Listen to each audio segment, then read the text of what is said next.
सभी विद्यार्थियों को सुबह का नमस्ते। विद्यार्थियों, आप घर पे बहुत अच्छे से होंगे और अपनी पढ़ाई को निरंतर आगे बढ़ा भी रहे होंगे, ऐसी हम आशा करते हैं आपसे। और आपके लिए बहुत ज़्यादा हम मेहनत करके वीडियो बना रहे हैं और इस वीडियो का फायदा आपको अधिक से अधिक लेना है। आज इसी क्रम में कक्षा 9 की जो माध्यमिक शिक्षा बोर्ड की पाठ्य पुस्तक है गणित, इसकी एक्सरसाइज 1.2 का वीडियो में अपलोड करूँगा, जिसको आपको आसानी से समझना है, बहुत ही सरल है। पर इस एक्सरसाइज से पहले हम कुछ सामान्य सी जानकारी पहले प्राप्त कर लेते हैं। जैसे कि अपना पहला बिंदु है अप्रिमेय संख्या, क्योंकि इस एक्सरसाइज में अपने को अप्रिमेय संख्याओं से संबंधित जानकारी लेनी है। तो इन अप्रिमेय संख्याओं से पहले मैं आपको परिमेय संख्याओं की परिभाषा बता दूं कि परिमेय संख्या क्या है। तो पहले उसको समझिएगा। परिमेय, कल भी आपको मैंने बताया था परिमेय संख्या। अब देखो, परिमेय संख्या वह होती है कि हमारे पास में कोई भी दो धनात्मक पूर्णांक हो, कोई दो पूर्णांक P और Q, ये दो आपके पास में पूर्णांक हो, इनको यदि आप P बटा Q और Q नॉट इक्वल टू 0 के रूप में लिख सको, तो ये संख्या हमारे पास में परिमेय संख्या कहलाएगी। कौन सी संख्या कहलाएगी? परिमेय संख्या कहलाएगी। अब P बटा Q का मतलब क्या है? जैसे यहाँ पे आपने दो धनात्मक पूर्णांक ले लिए, 2 और 5, ये आपने दो धनात्मक पूर्णांक लिए। अब इनको P बटा Q के रूप में लिखोगे तो आपके पास में क्या बन जाएगी ये कि 2/5। अब देखो, इसमें जो नीचे वाला है उसका मान, Q का मान 0 नहीं है। इस बिंदु को अपन अंश बटे हर भी कह सकते हैं। तो आपको ये ध्यान रखना है कि हर का मान शून्य नहीं होना चाहिए। शून्य नहीं हो तो उसे क्या कहेंगे? नहीं हो तो उसे हम परिमेय संख्या करें। अर्थात इस रूप में आप यदि किसी भी संख्या को प्रदर्शित करते हो तो वह सारी संख्या हमारे पास में परिमेय संख्या होगी। अब आई बात परिमेय संख्या। जब हमने परिमेय संख्या की परिभाषा को समझा, तो अब अपरिमेय संख्या की परिभाषा क्या रहेगी? इसकी जस्ट विपरीत परिभाषा। विपरीत परिभाषा का मतलब क्या है कि दो धनात्मक पूर्णांक हो आपके पास में, परंतु उनको प्रदर्शित करते समय यदि Q का मान 0 हो जाए, यदि Q का मान 0 हो जाए तो वह संख्या हमारे पास में अपरिमेय कहलाती है। कैसे? जैसे हम लिखते हैं यहाँ पे 5/0, तो हमारे पास में संख्या क्या रहेगी? अपरिमेय रहेगी। अपरिमेय। देखो, अपरिमेय संख्या को आप ये भी कह सकते हो कि इनकी कोई वास्तविक परिभाषा नहीं होती है, क्योंकि आप जैसे ही 5 में 0 का भाग दोगे, 0 से डिवाइडेशन करोगे, तो 0 से डिवाइडेशन करोगे तो 0 का जब हम भाग देंगे तो देखो यहाँ पे 0 बार नहीं जाएगा। 0 एकम 0, फिर बच गया आपके पास में शेष 5, फिर 0 एकम 0, फिर बच गया हमारे पास में 5। तो ये निरंतर प्रक्रिया चलती रहती है और इधर के भाग जाने की प्रक्रिया निरंतर रहती है।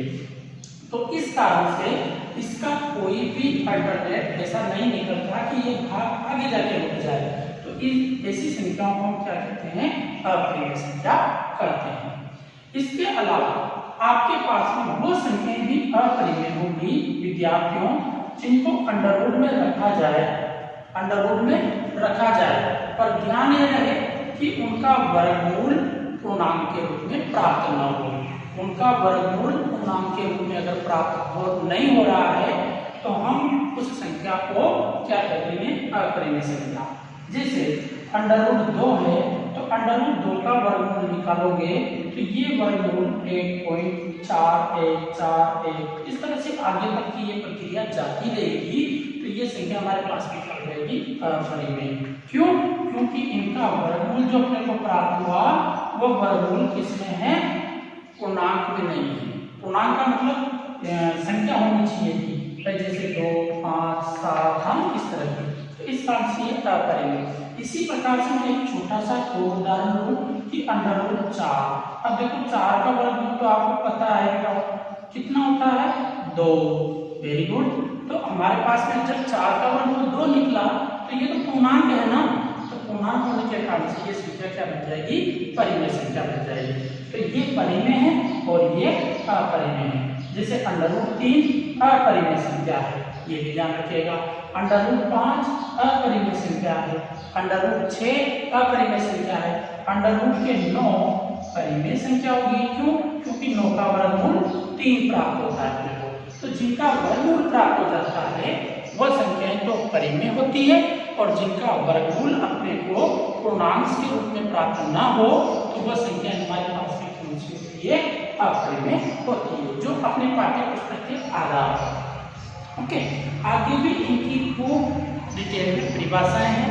हम जैसे ही आगे की कक्षाओं में जाएंगे, कक्षा 10 की जब अपन गणित पढ़ेंगे तो वहां पे इनकी परिभाषाओं में थोड़ा सा और परिवर्तन करके एक व्यापक स्तर अपन ला देंगे। तो अभी कक्षा 9 के लिए आपके लेवल के लिए ये काफी है, इनको आप आसानी से समझने का प्रयास कीजिए। अब यहाँ पे एक सामान्य सी जानकारी आपके पाठ्य पुस्तक के अंतर्गत दे रखी है पाइथागोरस से संबंधित, क्योंकि ये महान वैज्ञानिक था, इसने अपरिमेय संख्याओं के बारे में सबसे पहले बताया था। तो ये भी आपको ध्यान रखना है कि पाइथागोरस ने अपरिमेय संख्याओं के बारे में सबसे पहले को बताया था। ऐसा क्यों, देखिएगा, मैं आपको एक इसका लेख पढ़कर सुना रहा हूँ आपकी पाठ्य पुस्तक के अंतर्गत ये कि लगभग 400 ईसा पूर्व ग्रीस के प्रसिद्ध गणितज्ञ और दार्शनिक पाइथागोरस के अनुयायियों ने इस संख्याओं का सबसे पहले पता लगाया था। किन संख्याओं का? अपरिमेय संख्याओं का। इन संख्याओं को अपरिमेय संख्या कहा जाता है क्योंकि इन्हें पूर्णांकों के अनुपात के रूप में नहीं लिखा जा सकता, क्योंकि इनको पूर्णांकों के अनुपात में अपन नहीं लिख पाते हैं। अपरिमेय संख्याओं के संबंध में अनेक गिनतियां हैं। हिप्पोक्रेटिस का एक दुर्भाग्यपूर्ण अंत रहा, चाहे इसका कारण इस बात की खोज हो कि √2 एक अपरिमेय संख्या है। तो ऐसा अपने से कहा गया। अब देखो पाठ्य पुस्तक के अंतर्गत की जो आपको परिभाषा दी वह है संख्या s को, कोई भी संख्या है आपके पास में s, इस संख्या s को हम क्या कहें, अपरिमेय संख्या कहें। कब कहेंगे? यदि इसे p/q के रूप में न लिखा जाए, p/q के रूप में न लिखा जाए, इस रूप में नहीं लिख पाए, लिखा जाए या जा सकता हो तो उसे हम अपरिमेय संख्या कहते हैं। और इसके बहुत सारे उदाहरण दे रखे हैं आपके पाठ्य पुस्तक के अंतर्गत अपरिमेय संख्याओं के। अब देखो आगे अपने पास में ये जो ये दो संख्याएं बनी अपरिमेय और परिमेय, और इससे पहले हम कल की जो पिछली वीडियो थी उसके अंतर्गत में आपको प्राकृत संख्या, पूर्ण संख्या, पूर्णांक संख्या के बारे में बता चुका था। तो अब इन सभी संख्याओं को मिलाने के बाद जो हमारे पास में एक संख्या का समुच्चय जो बनता है, उस समुच्चय को वास्तविक संख्या के नाम से जानते हैं। किसके नाम से जानते हैं? वास्तविक संख्या का समुच्चय। वास्तविक संख्या, वास्तविक संख्या का मतलब रियल नंबर, उसको r से प्रदर्शित किया जाता है।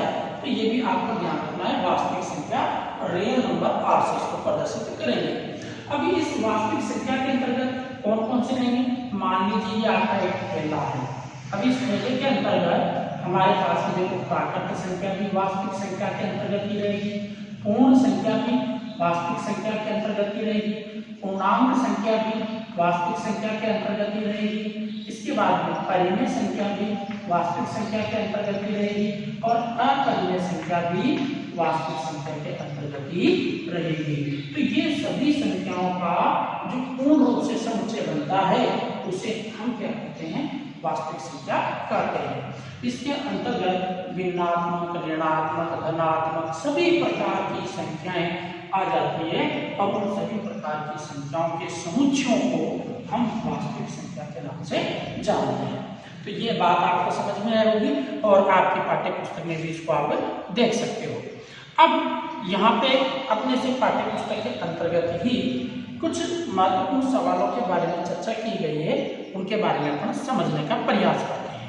ठीक। ठीक है, तो सबसे पहले मैं आपको इस एक्सरसाइज का उदाहरण नंबर 1 समझाने जा रहा हूँ, जिसको आप ध्यान से देखिएगा।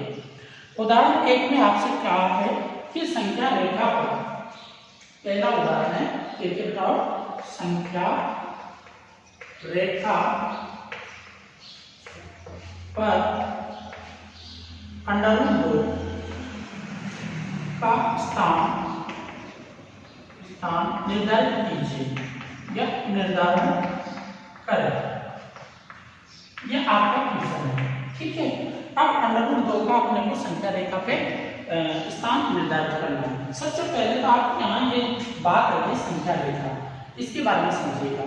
देखो, संख्या रेखा का मतलब होता है कि हमारे पास में ये रेखा है, इस रेखा पे मध्य बिंदु पे अपन लेंगे 0, तो इधर की तरफ चलेंगे तो धनात्मक संख्या 1 2 3 4 और अनंत तक ये जाती रहती है, ठीक है। इसी प्रकार से -1 -2 -3 और ये भी अनंत तक आएगी अपने पास। तो ये संख्या रेखा होती है। अब इस संख्या रेखा पर हमें √2 को प्रदर्शित करना है कि √2 कहाँ से आएगा, अर्थात √2 का निशान कहाँ पे लगेगा, यहाँ लगेगा, यहाँ लगेगा, यहाँ लगेगा, ये चीज अपने को निर्धारित करनी होती है।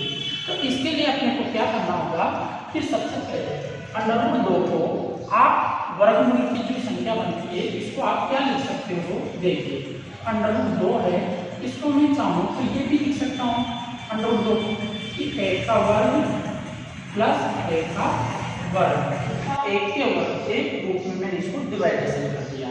तो 1 के वर्ग के रूप में डिवाइडेशन करने से मेरे को क्या फायदा हुआ कि मैं संख्या रेखा पर 1/1 का वर्ग बना दूँ, 1/1 का वर्ग बना दूँ, जिससे मेरे पास में ये प्रदर्शित हो सकता है। तो मैं पैमाने से इसकी रेखा खींचता हूँ, जो देखिएगा आप इस तरह से 1/1 का अपन पैमाने से प्रदर्शित कर सकते हैं। मान लीजिए कि आपके पास में ये रेखा है,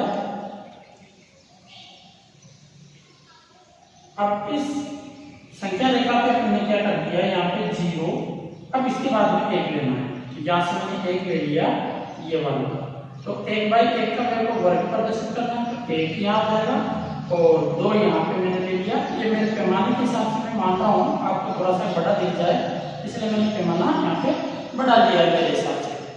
अब आगे देखिए, यहाँ पे हो गया 1 और यहाँ पे हो गया 2। अब हम क्या करेंगे कि इन संख्या रेखाओं पर √2 को अपने को प्रदर्शित करना है। तो √2 को प्रदर्शित करने के लिए 1/1 का वर्ग बना दें। तो 1/1 का वर्ग बनाएंगे, तो यहाँ से हम सबसे पहले वर्ग बनाने का प्रयास करते हैं। तो मैंने ये 1/1 का वर्ग बना रहा हूँ, ये रेखा खींची यहाँ से और इधर से भी इतनी ही लंबाई की रेखा खींच देंगे अपन, ये रेखा खींच दी मैंने।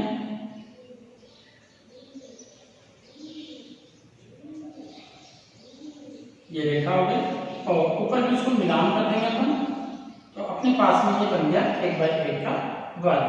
अब 1/1 का वर्ग रहेगा तो इसका आधार भी 1 सेंटीमीटर का हुआ या 1 मीटर का हुआ और इसका लंब भी 1 मीटर का हुआ। क्यों? क्योंकि वर्ग की सभी भुजाएं बराबर होती है। तो अब यहाँ से क्या करेंगे कि हम इसका कर्ण डाल दें। क्या डालें? कर्ण। तो जैसे भी ये कर्ण डालूंगा तो आपको पता होगा कि कक्षा 8 के अंतर्गत मैंने आपको पाइथागोरस प्रमेय पढ़ाई थी और पाइथागोरस प्रमेय के आधार पर यहाँ से इसका क्या निकल जाता है? कर्ण निकल जाता है। तो कर्ण हमारे पास में 1 का वर्ग, अर्थात वही सूत्र रहेगा, ये कौन सा? देखिए, कर्ण ज्ञात करने के लिए कि कर्ण का अंडर रूट बराबर, यहाँ पे कैसे देखो उसको, कर्ण का होल स्क्वायर अंडर रूट में बराबर होगा अंडर रूट आधार का स्क्वायर प्लस लंब का स्क्वायर। तो ये अपने पास में इस तरह से इसको प्रदर्शित कर सकते हैं। तो यहाँ पे हमारे पास में इस 2 का जो हमारे पास में मान था वो मान किस रूप में अपन ने प्रदर्शित कर दिया। अपन चाहेंगे इसको ये भी लिख सकते हैं डायरेक्ट, आप कर्ण बराबर भी लिख सकते हो, जो भी आपको संख्या दी है वो लिख सकते हो, ऐसे इस फॉर्म में रख दीजिए इसको, ठीक है ना। तो अपन क्या करेंगे कि कर्ण बराबर अंडर रूट आधार का स्क्वायर प्लस लंब का स्क्वायर। तो जैसे इसका मान निकालेंगे तो अपने पास में इसकी वैल्यू कितनी आ जाएगी, अंडर रूट की 2। कैसे आएंगे अंडर रूट की 2? क्योंकि 1 और 1 और 1 का वर्ग करेंगे तो 1 का वर्ग और प्लस 1 का वर्ग अंडर रूट में रख दिया। 1 का वर्ग भी 1 और 1 का वर्ग भी 1 और दोनों को जोड़ेंगे कितने हो गए, अंडर रूट के 2। तो इस प्रकार से हमने इसकी अंडर रूट 2 की लंबाई वाली रेखा खींच ली। अब इसको अंडर रूट 2 को प्रदर्शित करने के लिए अपने को प्रकार को किसके बराबर करना पड़ेगा। यहाँ से अगर प्रकार को अगर इसी तरह से सेट करें तो अंडर रूट 2 सेंटीमीटर की जो आपके पास में भुजा है उस भुजा के बराबर अपने को क्या करना पड़ेगा, प्रकार को खोलना पड़ेगा। तो जैसे मैं यहाँ के प्रकार को रख रहा हूँ, देखिएगा चाप काट देंगे और यहाँ के बराबर मैंने खोल लिया। अब ये चाप काटा तो किस तरह से आया कि नहीं आया। अब जो ये चाप आ रहा है अपने पास में तो कहाँ पे रेखा गई, यहाँ पे। इस रेखा पे जो ये बिंदु होगा, ये बिंदु हमारे पास में किस मान को प्रदर्शित करेगा, अंडर रूट 2 इस मान को प्रदर्शित करेगा। तो इस प्रकार से आसानी से हम अंडर रूट 2 को प्रदर्शित कर सकते हैं। आपको ये क्वेश्चन अच्छी तरीके से समझ में आया होगा। ये पहला आपका उदाहरण था। इसी प्रकार से आपके पास में और उदाहरण है, उदाहरण नंबर 4 है इसका, जिसमें आपसे कहा है कि वास्तविक संख्याओं पर अंडर रूट 3 का स्थान निर्धारित कीजिए। अब वास्तविक संख्या पर अंडर रूट 3 का स्थान निर्धारित करना है। क्वेश्चन तो यही है, अंडर रूट 2 के स्थान पे कह देंगे आपको अंडर रूट 3। तो अपन क्या करेंगे, अंडर रूट 3 को बनाने के लिए यहाँ पर, अब यहाँ पे बिल्कुल ध्यान देना पड़ेगा कि अंडर रूट 3 कब अपने पास में आ सकता है।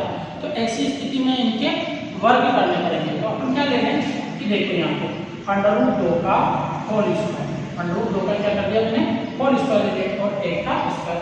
अब अंडर रूट 2 का होल स्क्वायर करेंगे तो पूरे 2 होंगे, क्योंकि रूट 2 का स्क्वायर रूट 2 से कटकर कितना हो जाएगा, 2 हो जाएगा और 1 ही हो गया। तो 2 और 1 कितने हो गए अपने पास में, 3। तो अंडर रूट के 3 आ जाएंगे। अब अंडर रूट के 3 को प्रदर्शित करने के लिए अपने को कुछ नहीं करना है। आगे जो ये रेखा आई, इस रेखा के जो अभी तक का ये प्रदर्शन था, इसको हम ऊपर तक चाप को बढ़ा देना। बढ़ गया ये चाप। अब ये जैसे ही चाप बढ़ गया तो इसके बाद में हमें अंडर रूट 3 सेंटीमीटर की रेखा खींचनी थी।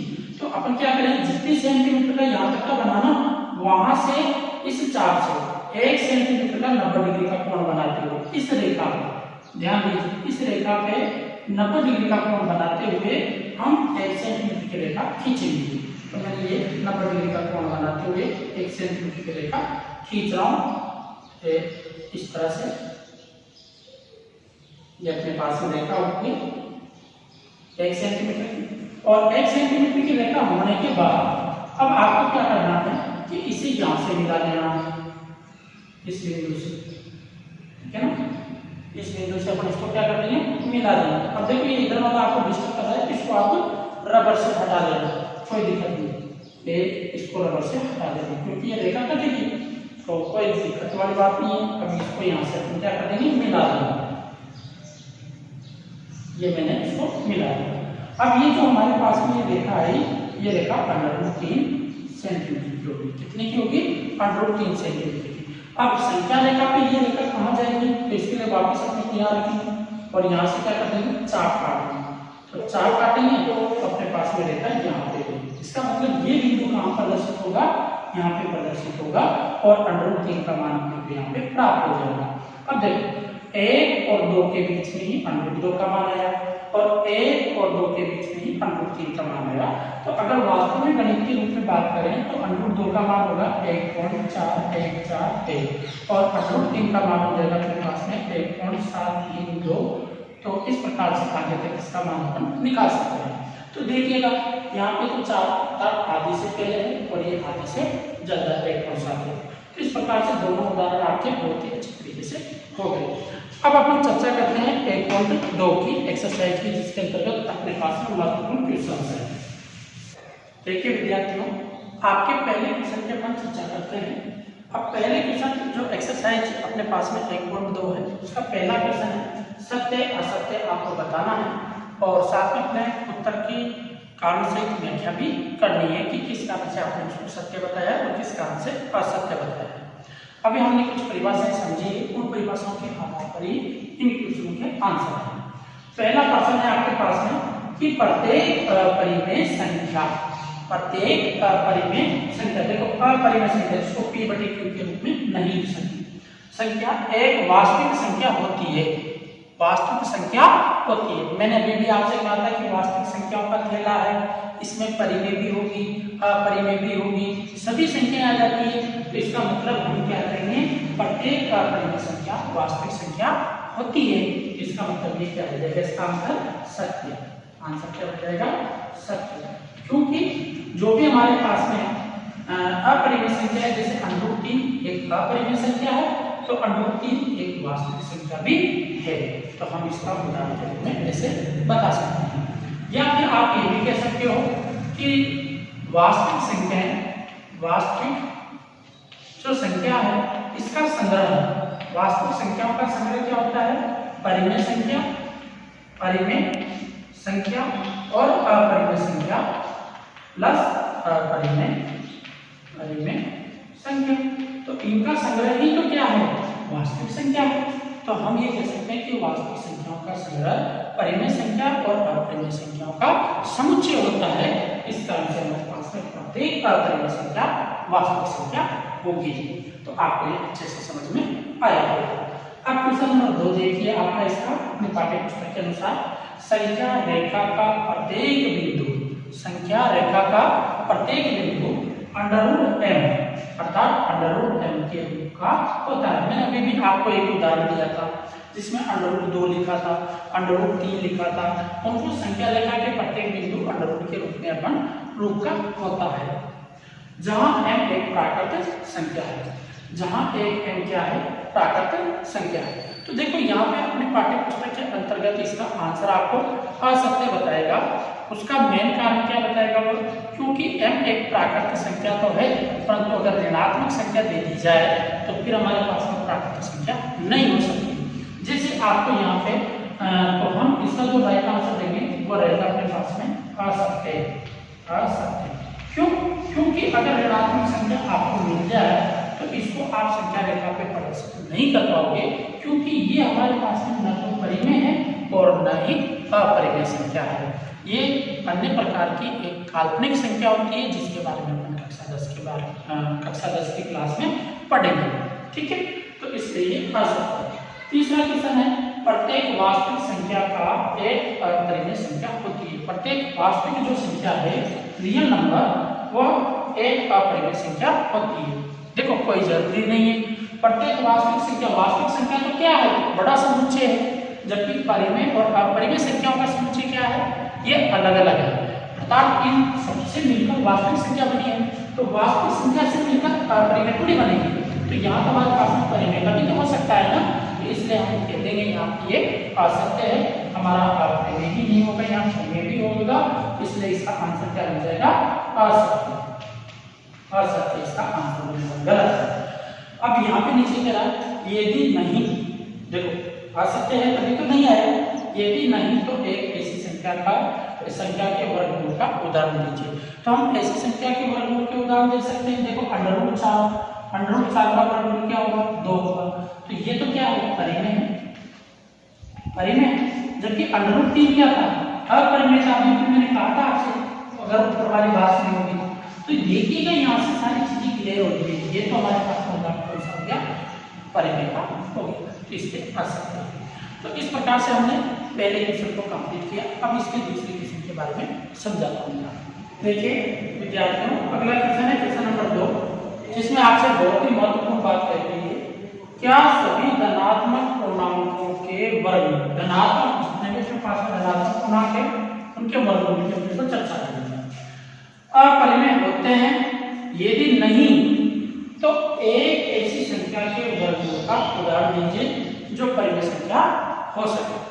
तो देखो सत्य बात है कि जितने भी हमारे पास धनात्मक पूर्णांक है उनके वर्गमूल अपरिमेय नहीं होते, क्योंकि ऐसे कुछ उदाहरण हैं जैसे कि √4 है, √4 है, तो √4 का वर्गमूल अगर बात करें तो हमारे पास में एक पूर्णांक के रूप में प्राप्त होता है, और पूर्णांक के रूप में जो 2 प्राप्त हुआ तो ये संख्या हमारे पास में अपरिमेय नहीं है। संख्या कौन सी बन चुकी है, ये परिमेय बन चुकी है। हालांकि अगर उदाहरण में यहाँ पे हम देखते हैं कि √3, तो √3 एक खुद ही अपरिमेय संख्या है, क्योंकि इसका पूर्णांक के रूप में अपने को वर्गमूल प्राप्त नहीं होता। तो इस प्रकार से हम कह सकते हैं कि सभी धनात्मक पूर्णांक संख्याएं अपरिमेय नहीं होती है, तो हमारा इसका आंसर हो जाएगा नहीं। अब इसके बाद में देखें तो एक ऐसी संख्या के वर्गमूल का उदाहरण लीजिए। तो वर्गमूल के उदाहरण ये ले लीजिए, आप ये ले लीजिए, इसके अलावा √16 का वर्गमूल ले लीजिए 4, या √9 का वर्गमूल ले लीजिए 3, या √36 का वर्गमूल ले लीजिए 6। तो ये सभी की सभी क्या है अपने पास में परिमेय संख्या है, अपरिमेय संख्या नहीं है। अपरिमेय संख्या वो होती है जिनका वर्गमूल नहीं होता है। इस प्रकार से आपका क्वेश्चन नंबर 2 कंप्लीट हुआ। अब एक लास्ट क्वेश्चन और है आपका इस पाठ्य पुस्तक का, उसके बारे में मैं आपको थोड़ा सा डिटेल से समझा देता हूँ। क्वेश्चन नंबर आपका 3 है, जिसमें √5 को अपने को संख्या रेखा पे प्रदर्शित करना है। तो सबसे पहले इसको हम क्या करेंगे, पाइथागोरस के रूप में लिखें। तो पाइथागोरस के रूप में लिखेंगे तो √5 को मैं क्या लिख सकता हूँ कि √5 बराबर यहाँ √5 को लिख सकते हैं कि 2 का वर्ग प्लस 1 का वर्ग। तो देखिए 2 का वर्ग प्लस 1 का वर्ग। अब 2 का वर्ग हमारे क्या कि 2 का वर्ग अपने पास में कितना था 4, और 1 का वर्ग कितना हो गया 1, तो 4 1 कितना हो गया 5। हम आसानी से इसको √5 को इस तरह से डिवाइडेशन कर सकते हैं। अब यहाँ से आपको एक बात समझ में आएगी कि हमारे पास में आधार रेखा का मान तो हो जाएगा 2 और लंब रेखा का मान हो जाएगा 1। अब हम क्या करेंगे, संख्या रेखा पे अगर इसको प्रदर्शित करते हैं तो यहाँ पे 0 और 1 और ये 2, तो हमारी रेखा कहाँ तक जाएगी, 2 तक। पहली वाली रेखा तो चली जाएगी 2 तक आधार रेखा, और इसकी जो लंब रेखा है वो कितनी रहेगी 1 सेंटीमीटर की। तो 1 सेंटीमीटर की रेखा खींचने के लिए हम 1 सेंटीमीटर का चाप काट देंगे और वहां तक ये रेखा खींच देंगे। अब खींचने के बाद में जो इसका आप कर्ण बनाओगे उस कर्ण का मान कितना बन जाएगा, √5 बन जाएगा। अब मेरे को इस रेखा को संख्या रेखा पर प्रदर्शित करना था कि इसका मान कहाँ जाएगा, तो हम क्या करेंगे, प्रकार को केंद्र बिंदु पे रखेंगे 0 पे, और इस कर्ण के बराबर इसको खोलेंगे और यहाँ से एक चाप काट देंगे। तो जैसे ये चाप संख्या रेखा को जहाँ पे काटेगा उस बिंदु को हम क्या कह देंगे कि ये √5 को प्रदर्शित करने वाला बिंदु होगा। या √5 का अगर हम मान निकालते हैं तो लगभग अपने पास में 2.3 के समथिंग इसका मान आता है। तो अब संख्या रेखा पे भी देखेंगे तो 2.3 के समथिंग इसका वैल्यू अपने को दिखाई देने लग जाती है। तो इस प्रकार से √5 को हम संख्या रेखा पे प्रदर्शित कर सकते हैं। तो आपको अच्छे से समझ में आया होगा विद्यार्थियों, और यदि ये वीडियो आपको अच्छी लगी हो तो चैनल को जरूर सब्सक्राइब कर लीजिए, और आगे की क्लास भी प्राप्त करने के लिए नोटिफिकेशन को ऑन रखिएगा। जैसे ही मैं क्लास अपलोड करूँ आप तक क्लास पहुँच जाए समय पे, और समय पे क्लास पहुँचने से आपके अध्ययन घर पे आसानी से आप बैठ कर सकते हो। और किसी प्रकार की कोई समस्या हो तो कमेंट बॉक्स के अंतर्गत आप मैसेज के थ्रू मेरे को भेज सकते हो कि सर इसमें ये प्रॉब्लम आ रही है, तो समस्या का समाधान करने के लिए भी हम तैयार हैं। सभी विद्यार्थियों को बहुत बहुत धन्यवाद।